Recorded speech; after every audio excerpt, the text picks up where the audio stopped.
विजयदशमी की देशवासियों, कोटावासियों और सभी राजस्थान वासियों को शुभकामनाएं। विजयदशमी का ये पर्व संपूर्ण देश के अंदर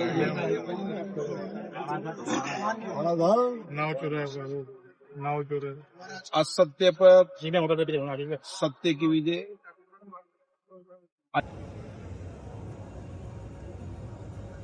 और भगवान राम के जीवन दर्शन, जिन्होंने सत्य के मार्ग पर चलकर अहंकार और राक्षस बस्ती को समाप्त किया, ये विजयदशमी का पर्व इसी उल्लास के साथ देश में मनाया जाता है।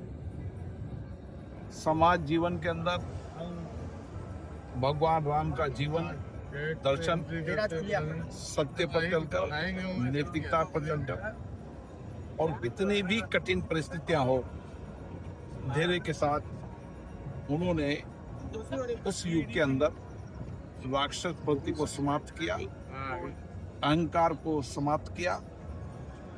आज भी भगवान राम का जीवन हम सबके लिए प्रेरणा देता है। सत्य पर चले, नैतिकता पर चले, और जीवन के अंदर सत्य नैतिकता पर चलने वाले की जीत निश्चित होती है।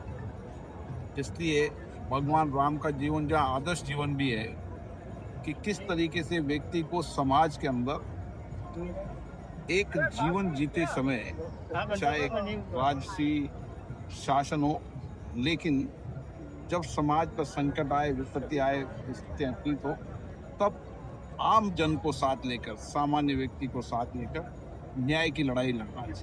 और इसके लिए भगवान राम का जीवन, आदर्श जीवन हम सबको प्रेरणा देता है। और इतने हजारों वर्ष बाद भी देश में हर गांव ढाणी के अंदर भगवान राम पर आधारित रामलीला होती है, जो हम सबके लिए। दशहरा मेले के स्वरूप को लेकर भाई साहब, दशहरा मेले का जो स्वरूप है, दशहरा मेले का, कोटा का दशहरा मेला पूरे विश्व के अंदर और पूरे देश में अद्वितीय मिसाल है। ये परंपरागत हमारी संस्कृति, परंपरागत हमारे विचारों, और उसके साथ साथ आज के इस समाज जीवन के अंदर हस्तशिल्प, हाथ से काम करने वाले कारीगर, छोटे छोटे व्यापारी, उद्योगपति, सबको इस मेले के माध्यम से रोजगार मिलता है। और गांव के लोग भी इंतजार करते हैं, दशहरा मेला आएगा, हम वस्तु खरीदेंगे। और स्वदेशी का असली मॉडल है तो कोटा दशहरा मेला है, जहाँ पर सब कुछ स्वदेशी है। हाथ से बने हुए हस्तशिल्प, हमारी संस्कृति के अनुसार बने उत्पाद और लोगों के मनोरंजन के साधन, ये सब हम सबके लिए आए हैं।